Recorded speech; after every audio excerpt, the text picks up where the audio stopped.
하나님의 말씀 보겠습니다. 잠언 24장 11절과 12절 말씀 우리 함께 읽도록 하겠습니다. 잠언 24장 11절과 12절 우리 한 목소리로 읽도록 하겠습니다. 너는 사망으로 끌려가는 자를 건져주며 살육을 당하게 된 자를 구원하지 아니하려고 하지 말라. 내가 말하기를 나는 그것을 알지 못하였노라 할지라도 마음을 저울질하신 이가 어찌 통찰하지 못하시겠으며 내 영혼을 지키시는 이가 어찌 알지 못하시겠느냐. 그가 각 사람의 행위대로 보응하시리라. 아멘. 아멘. 할렐루야. 날씨가 또 갑자기 추워지고 감기 환자가 많이 발생하고 있습니다. 저도 감기에 걸려서 좀 고생을 했는데 모두 한절기 건강하게 나시기 바랍니다. 자, 오늘 이 잠언 24장 말씀을 가지고 사망으로 끌려가는 자를 건져주라 하는 제목으로 말씀을 나누려고 합니다. 오늘 우리는 이렇게 하나님 앞에 모여서 함께 금요 기도회로 모였습니다. 그런데 저는 오늘 이 금요 기도회는 또 다른 부분이 있다라고 생각을 합니다.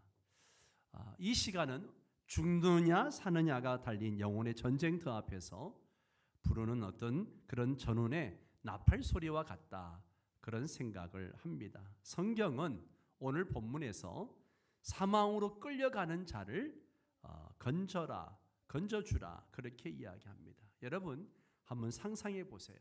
큰 화재가 났어요. 그 화재가 난 건물 안에 사람들이 갇혀 있습니다. 불은 점점 더 치솟고 연기는 점점 더 짙어 오고 있고 그 안에서 사람들이 울부짖고 있습니다. 그런데 그 옆을 지나가는 우리가 그들을 보면서도 모른 척 한다면 그건 얼마나 끔찍한 일일까요? 또 깊은 강물에 빠져서 허우적거리면서 살려달라고 외치는 이웃이 있는데 우리가 그 모습을 보면서도 내 옷이 젖을까 봐, 내가 힘들까 봐 외면한다면 그것은 차라리 살인과 다를 바가 없을 것입니다.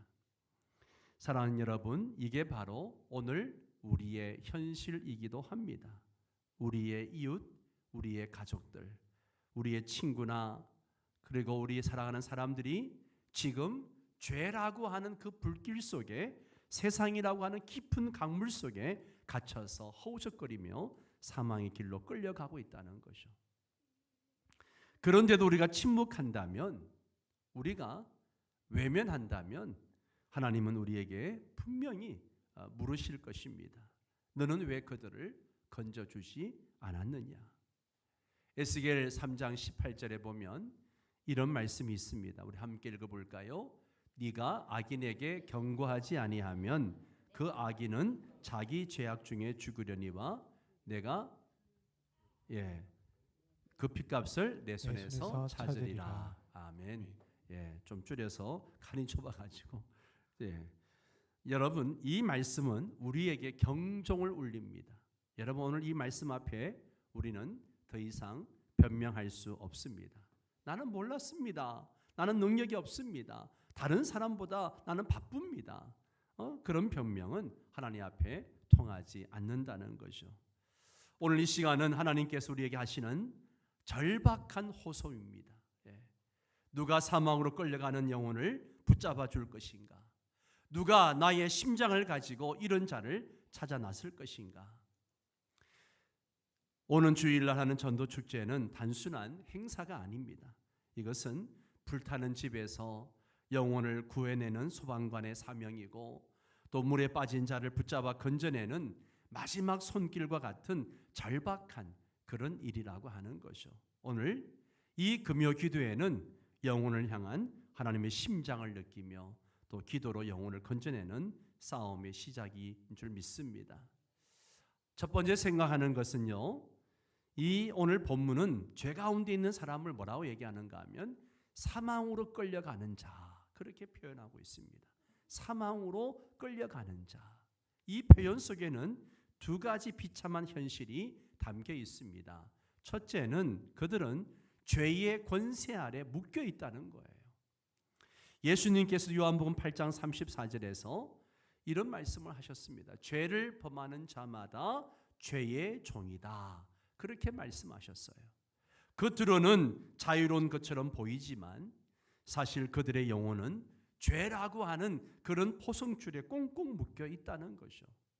탐욕에 묶이고 음란에 묶이고 미움과 원망에 묶여서 스스로 그 올무를 빠져나올 수 없는 그런 상태에 있습니다.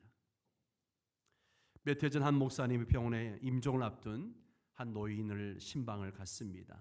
그 노인은 세상적으로는 성공한 사람이었지만 마지막 순간은 이렇게 고백했습니다. 목사님, 나는 돈을 많이 벌었지만 마음에 평안이 없습니다.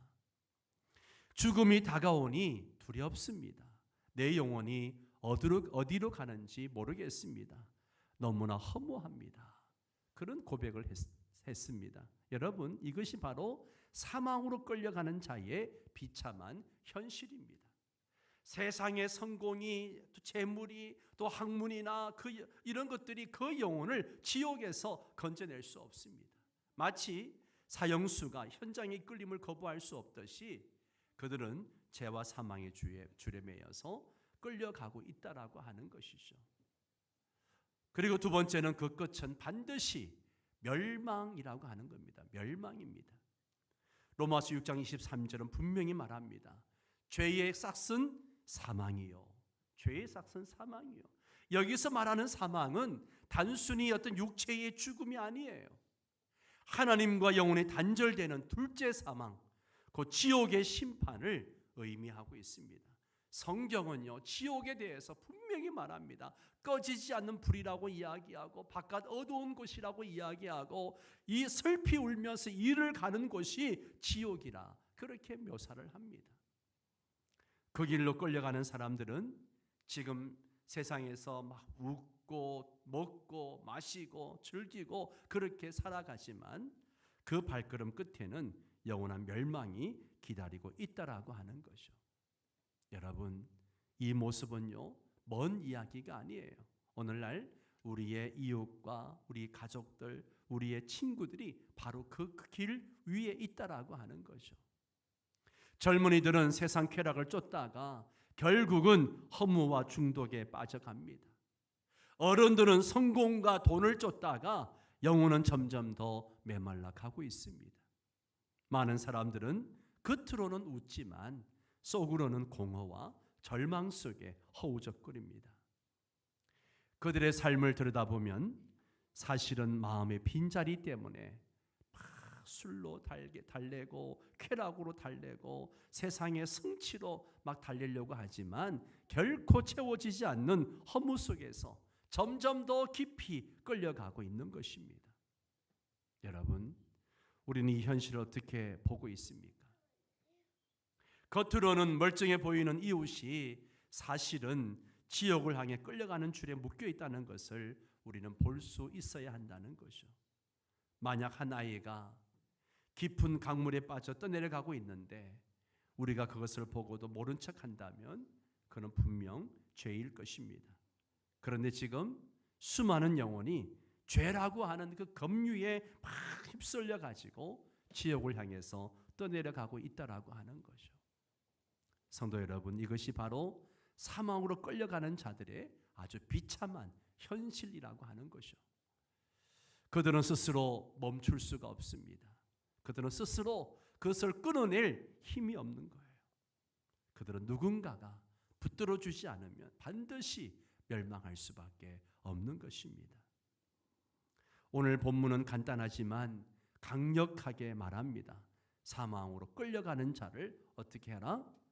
건져주라. 건져주라. 여기에는 두 가지 중요한 메시지가 담겨 있습니다. 여러분, 명령은요, 이 명령은 선택이 아니라 필수입니다.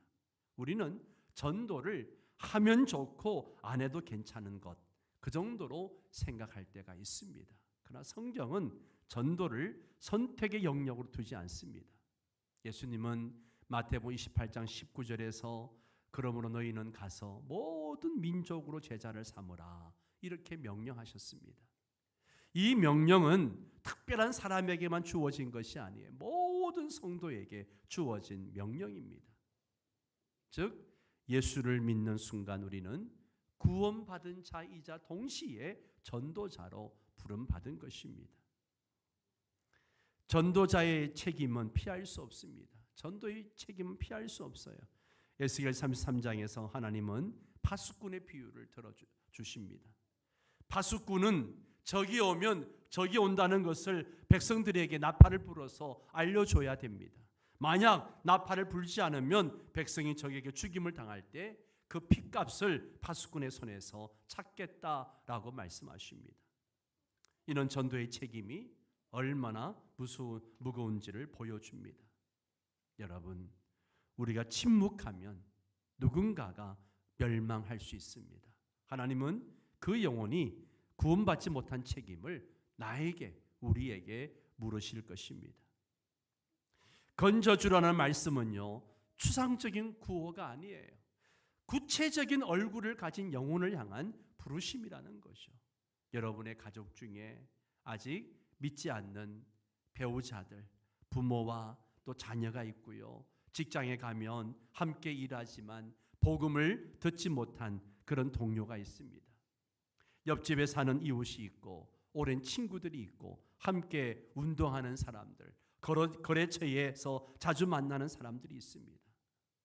하나님은 오늘 우리에게 말씀하십니다. 그들을 건져주라.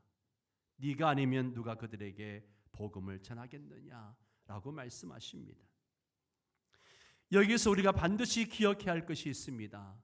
사람을 구원하는 것은 우리의 능력이 아닙니다. 우리는 그저 도구이고 씨를 뿌리는 자예요. 고린전서 3장 6절에 바울은 말합니다. 나는 심었고 아볼로는 물을 주었지만 오직 자라게 하시는 것은 하나님이시다 라고 말씀하십니다. 우리의 몫은 씨를 뿌리고 물을 주는 거예요. 그러나 생명을 살리는 일은 하나님께서 하십니다. 그러므로 우리가 전도를 두려워할 필요가 없습니다. 내가 말을 잘못해도, 내가 설득력이 없어도 괜찮습니다. 내가 복음을 전할 때 하나님이 역사하시기 때문입니다. 건져주라는 명령을 삶 속에서 우리가 어떻게 실천할 수 있을까 한번 생각해 보십시오. 구체적으로 어떻게 실천할 수 있을까? 첫째는요, 기도로 건져야 합니다. 뭘로요? 기도로. 먼저 영혼을 품고 기도해야 돼요. 기도 없이 전도 불가능합니다. 성령께서 마음을 열어주셔야 하기 때문에 그렇습니다. 그리고 말씀으로 건져야 합니다. 우리의 말로는 사람을 바꿀 수 없어요. 그렇지만 복음의 말씀은 능력이 있습니다. 짧은 한마디라도 말씀을 담아 전할 때 성령께서 역사하십니다. 그리고 사랑으로 전해야 합니다. 전도는요, 단순한 말 전달이 아니라 영혼을 향한 사랑입니다. 친절한 관심, 작은 섬김, 진심 어린 마음이 복음의 문을 여는 열쇠가 되는 거죠. 이처럼 작은 순종이 실제로 영혼을 살린 사례들이 많이 있는 것을 보게 됩니다. 몇 해 전 한 교회에서 전도 축제를 했습니다. 한 성도는 그런 간증을 하는 글을 읽었습니다. 믿지 않는 한 직장 동료에게 몇 번이나 초대했지만 계속 거절을 당했습니다. 그런데도 포기하지 않고 마지막으로 한 번만 와주세요. 그러면서 식사도 대접하고 따뜻하게 초대를 했습니다. 그 동료는 마지못해서 교회에 왔다가 말씀을 듣고 눈물을 흘리며 고백했습니다. 사실 너무 힘들어서, 사는 게 너무 힘들어서 죽음을 고민하고 있었다고 합니다. 그런데 교회에 와서 말씀을 듣고 예수님께서 나를 사랑하신다는 것을 알게 되고, 그러면서 나는 이제 살 소망이 생겼습니다. 그런 고백을 했다고 합니다. 사랑하는 성도 여러분, 이 성도의 작은 순종이 한 사람의 생명을 건져낸 것입니다. 또 어떤 집사님은요, 오랫동안 믿지 않는 이웃을 위해 기도하며 섬겼습니다. 그런데 얼마나 쌀쌀하게 대하든지요. 그런데 그분이 병원에 입원했을 때 찾아가서 병문안 가고 또 간호할 사람이 없을 때 돌봐주고 어려울 때 물질로 돕고 했다고 합니다. 마침내 그 이웃은 이렇게 말합니다. 당신을 보면서 하나님이 계신 걸 알게 되었습니다. 나도 교회 가고 싶습니다. 그는 교회 와서 복음을 듣고 구원을 받았습니다. 여러분, 이것이 바로 사망으로 끌려가는 자를 건져주라는 명령의 실제적인 열매라고 하는 것이요. 때로는 말 한마디, 때로는 작은 초대, 때로는 눈물 어린 섬김이 한 영혼을 영원한 죽음에서 생명으로 옮겨 놓습니다. 그러므로 우리도 할 수 있다는 것이요. 하나님은 우리의 작은 순종을 사용하십니다. 여러분, 왜 오늘 우리가 전도해야 할까요? 이번 전도 축제를 우리가 가볍게 여겨서는 안 됩니다. 그 이유는 간단해요. 여러분, 시간이 많지 않기 때문에 그렇습니다. 사람의 생명은 한순간에 꺼질 수가 있어요. 야고보 4장 14절에 뭐라 그랬어요? 너희 생명이 무엇이냐 그러면서 너희는 잠깐 보이다가 없어지는 뭐라고요? 안개니라 그랬어요. 여러분, 성경은 인생을 안개에 비유하고 있다는 거예요. 잠깐 보이다가 없어지는 안개. 내일 기회가 있을 것 같지만 내일은 보장되지 않습니다. 오늘 복음을 전하지 않으면 그 영혼은 내일 사망의 길에서 멸망할 수도 있습니다. 그러므로 오늘 하나님은 말씀하십니다. 사망으로 끌려가는 자를 지금 건져주라 라고 말씀하십니다. 여러분, 전도는 선택이 아니라 명령입니다. 책임을 피할 수 없고 구체적인 대상들이 우리 눈앞에 있습니다. 우리는 그렇기 때문에 도구일 뿐이지 하나님은 우리를 통해서 역사하십니다. 그리고 지금이 바로 순종해야 할 때입니다. 오늘 본문은 이렇게 12절은 말합니다. 다시 한번 12절 말씀 읽도록 하겠습니다. 네가 말하기를 나는 그것을 알지 못하였노라 할지라도 마음을 저울질하시니가 어찌 통찰하지 못하겠으며 내 영혼을 지키시는 이가 어찌 알지 못하시겠느냐. 아멘. 성경은 이미 우리가 어떤 변명을 할지 어떤 핑계를 댈지 다 아신다는 거예요. 그러나 하나님은 그 변명들을 하나하나 무너뜨리십니다. 어떤 변명들이 있을까요? 나는 몰랐습니다. 무지의 변명이 있습니다. 사람들은 종종 저 사람이 멸망의 길로 가는 줄 몰랐습니다. 나는 전도할 기회를 몰랐습니다. 그렇게 말을 합니다. 그러나 하나님은 말씀하시죠. 네가 몰랐다고? 네 눈앞에서 그들이 멸망의 길을 걷고 있었지 않느냐. 로마서 1장 20절에 보면 이런 말씀이 있어요. 저희가 핑계하지 못할지니라. 이방인들이 나는 하나님을 알지 못했습니다. 그렇게 이야기할 때 핑계하지 못할 것이다. 우리의 무지는 핑계가 될 수 없습니다. 왜냐하면 이미 우리는 복음을 알고 있기 때문에 그렇습니다. 또한 두 번째는 나는 능력이 없습니다. 무능의 변명을 하는 사람들이 있습니다. 나는 말을 잘 못합니다. 나는 성경을 잘 모릅니다. 나는 전도의 은사가 없습니다. 라고 말하죠. 그러나 하나님은 대답하십니다. 능력은 네게서 나는 것이 아니다. 구원은 내 능력으로 이루어진다. 출애굽기 4장에서 보면 모세가 하나님 앞에 뭐라 그래요? 하나님, 나는 말을 잘 못합니다. 입술이 어둔합니다. 그렇게 변명할 때 하나님이 말씀하시죠. 누가 사람의 입을 지었느냐? 그러면서 내가 너와 함께하리라. 전도의 능력은요, 우리의 어떤 언변이나 지식에서 나오는 것이 아니라 성령께서 주시는 겁니다. 또 어떤 변명이 있을까요? 흔히 하는 변명이 나는 시간이 없습니다. 바쁨의 변명이 있어요. 많은 성도들이 전도할 시간이 없습니다. 내가 너무 바빠서 기도할 겨를도 없습니다. 라고 말합니다. 그러나 하나님은 말씀하시죠. 사람의 생명은 네 손 안에 있는 것이 아니라 내 손 안에 있다. 내일은 보장되지 않는다. 인생은요, 안개와 같습니다.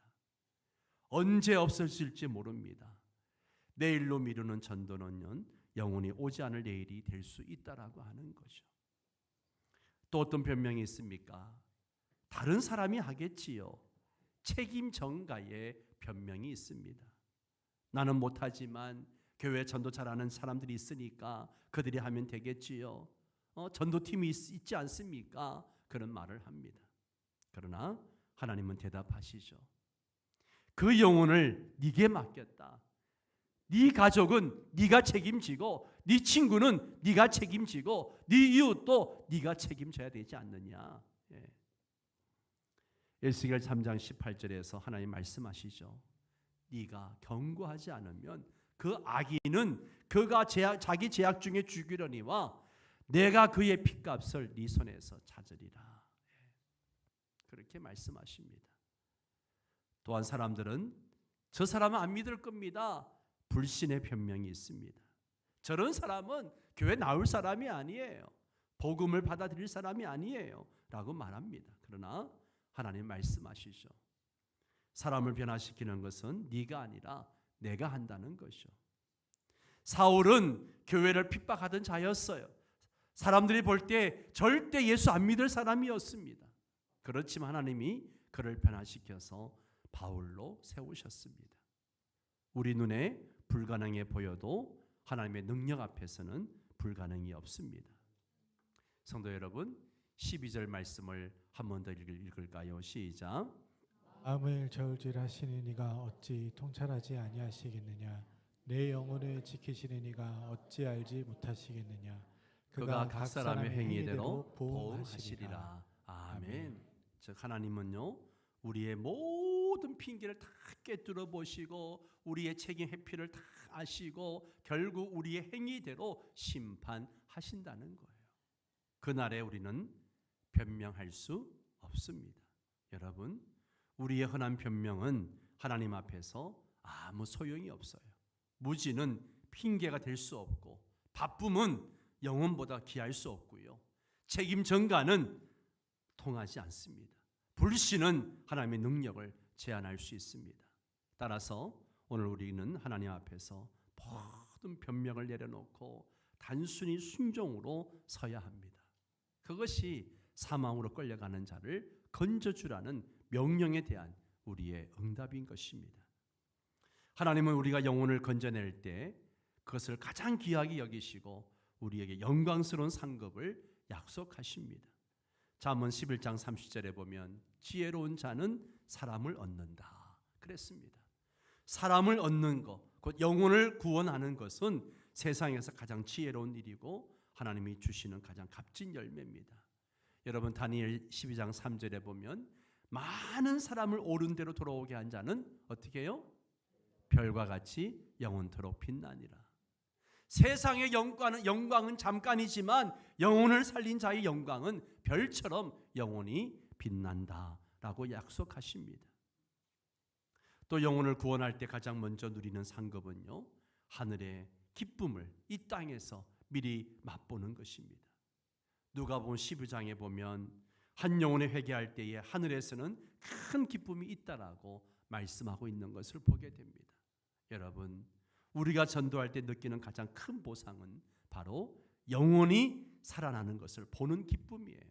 이게 전도자의 가장 큰 기쁨이죠. 어제까지 교회와 하나님을 거부하던 사람이 오늘 눈물로 회개하고 주님께 나오는 모습, 죽음을 두려워하던 사람이 예수님을 만나고 평안을 얻고 그리고 편안히 안식에 들어가는 모습, 이것이 바로 하나님 우리에게 주시는 최고의 기쁨인 거죠. 그러나 이 기쁨은 여기서 끝나지 않습니다. 하나님은 마지막 날에 우리에게 영광스러운 상급을 주십니다. 디모데후서 4장 8절에 의의 면류관을 말씀하십니다. 그 면류관은 주께 충성된 자에게 주어지는 면류관이죠. 특히 사람을 살린 자는 영혼을 면류관으로 받게 되는 것이죠. 여러분 상상해 보십시오. 우리가 천국 들어갔을 때 누군가가 막 다가와서 나의 손을 잡고 이렇게 이야기하면 당신이 나를 초대했기 때문에, 당신이 나를 위해 눈물로 기도했기 때문에 내가 이곳에 올 수 있었습니다. 감사합니다. 감사합니다. 그 순간 우리 눈에는 아마 눈물이 흐를 것이고 주님은 미소를 지으면서 이렇게 말씀하실 겁니다. 잘하였도다 착하고 충성된 종아, 네가 나의 이런 양을 찾아온 것이 참으로 귀하다. 그러면서 기뻐하실 것입니다. 여러분, 세상의 상급은 잠깐입니다. 돈은 썩습니다. 명예는 한 세대가 지나면 사라집니다.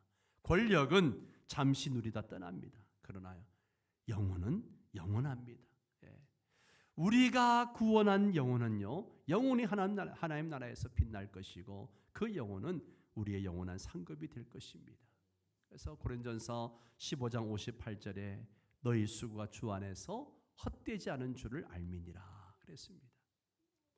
때때로 전도는 어렵습니다. 거절당하기도 하고 마음이 상하기도 하고 그럴 때가 있어요. 그러나 하나님은 우리의 그 작은 땀방울과 눈물까지 다 기억하시고 결코 헛되지 않게 하십니다. 여러분, 영혼 구원은 무거운 짐이 아닙니다. 그것은 하나님 우리에게 주신 가장 영광스러운 사명이고 가장 기쁜 상급이 약속된 일입니다. 한 영혼이 살아날 때 이 땅에서 천국의 기쁨을 누리게 되고 마지막 날 우리 주님 앞에서 우리는 그 영혼들을 면류관으로 받게 되고 또 세상의 어떤 보상과도 비교할 수 없는 영원한 영광을 누리게 될 것입니다. 그러므로 오늘 우리 모두가 이 말씀 앞에서 결단합시다.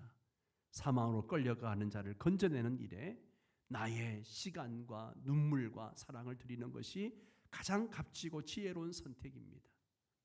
전도 축제는 단순한 행사가 아니에요. 그것은 사망으로 끌려가는 자들을 건져내는 하나님의 전쟁터요 구원의 현장입니다. 오늘 이 금요기도회는 영혼 구원을 위한 영적 전쟁의 전초전이라고 할 수 있습니다. 우리가 눈물로 기도할 때 하나님은 다친 마음을 여시고 완고한 심령을 부드럽게 하시고 이런 자들을 교회로 불러주실 것입니다. 말씀을 맺겠습니다. 하나님의 명령은 분명합니다. 사망으로 끌려가는 자를 건져주라. 이제 우리가 해야 할 일은 단 하나입니다. 눈물로 기도하고 믿음으로 순종하고 사랑으로 영혼을 품는 것입니다. 오늘 금요 기도회가 단순한 기도가 아니라 영혼을 살리는 눈물의 강물이 되어서 이번 전도 축제를 통해 많은 영혼들이 주님께 돌아오는 역사가 일어나게 되기를 주의 이름으로 축원합니다. 우리 함께 찬양하고 같이 뜨겁게 기도하는 시간을 갖도록 하겠습니다.